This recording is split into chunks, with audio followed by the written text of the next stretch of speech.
Sanibonani bafowethu, sanibonani. Kuyafuneka futhi ukuthi sihlale sikhuzane ngoba empilweni sihamba siphambuke. Into enzakalayo la bafowethu ijwayelekile futhi.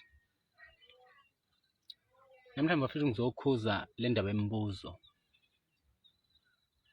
Bafowethu ayisikhathele imibuzo bafowethu,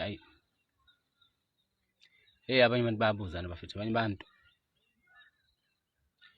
kubuza ukuthi wenzani empilweni, usebenzaphi, uqeda nini isikole. Inqaba imibuzo bafowethu. Uhola nini, uhola malini, yonke leyo mbuzo leyo.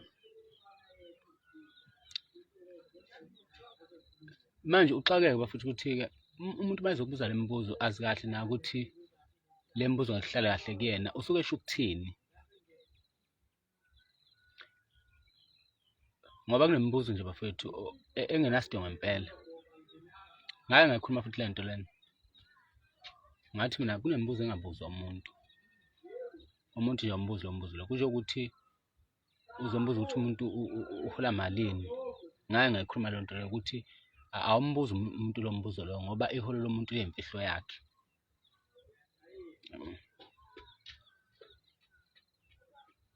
But still, because vele phela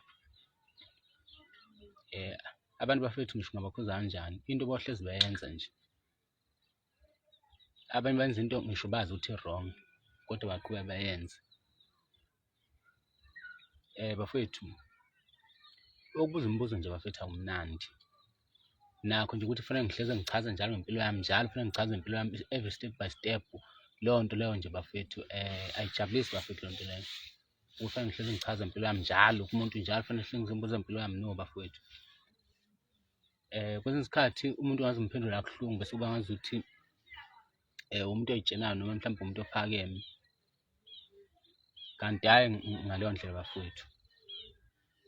Usuke nawe usudiniwe, yabona, usuke usudiniwe ngempela cause mhlawumbe uyabenzela leyo mbuzo wodwa noma emibili, kodwa uma uqhubeka phela usumbuza umuntu usulokhu umphenya manje usumbuza imibuzo izigcina ikudlula ku-3.